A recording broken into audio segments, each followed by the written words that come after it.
À 13 ans, la vie de Jérôme bascule. On lui diagnostique un lymphome d'Hodgkin de stade 4.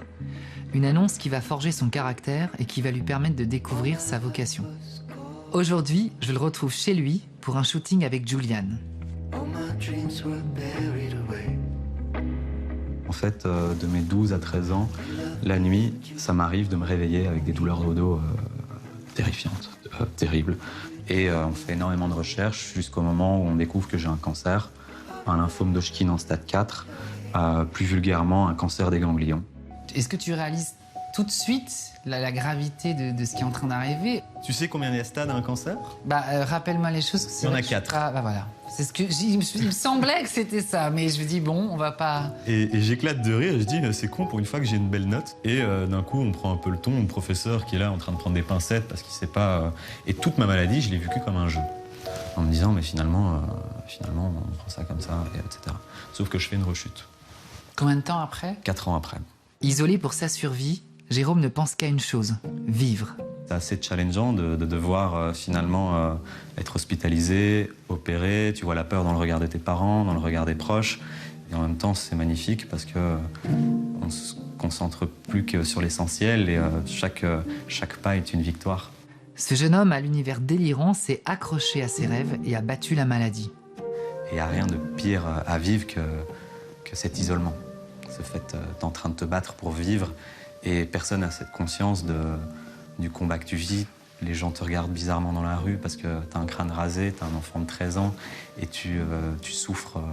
Et les gens ne voient que ça, alors qu'en dessous, il y a un enfant qui a juste envie de sourire, mais il n'y a que des regards de peur. T'as pas de cheveux, la cortisone, ça fait gonfler.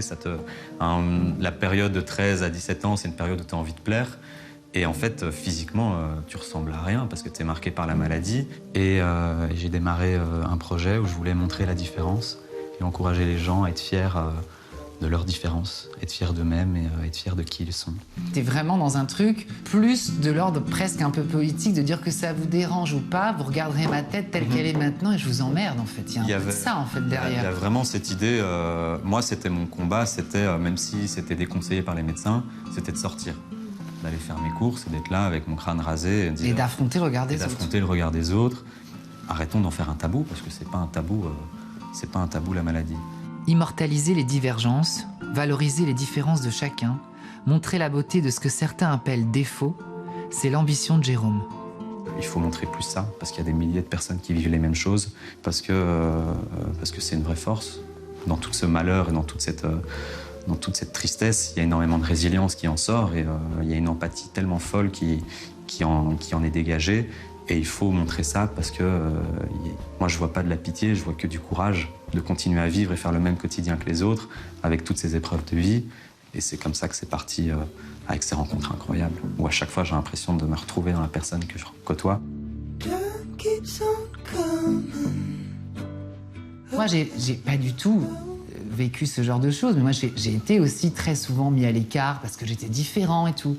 Et donc je me reconnais, entre guillemets, dans le côté être mis à l'écart quand on est différent. Quand t'es pas dans une norme, t'es mis à l'écart. Et je me dis, mais ce qui est fou, tu me parlais des personnes que tu photographies des fois aujourd'hui et tout ça, et que tu me dis, mais même celles d'une certaine manière qui n'ont aucune raison d'être complexées ou autres.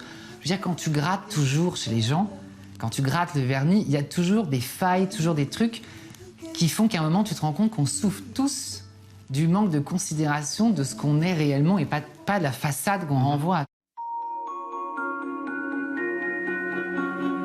Et ce qui est génial avec les réseaux sociaux aujourd'hui, c'est que j'ai des gens qui me disent merci. Juste simplement en étant toi, tu me montres que moi aussi je peux être moi et que moi aussi je peux vivre mes rêves. Et tu te dis, mais ouais, mais tout le monde peut. Tout le monde a ce jeton tous les jours. Et j'écrivais ça, parce que j'adore écrire. J'ai écrit quelque part en me disant si un jour il le retrouve, mais juste papa, maman, si demain je meurs, je serai heureux. Simplement parce que je vis à chaque instant le meilleur moment de ma vie. Je suis un oiseau qui est tombé de haut. Je traîne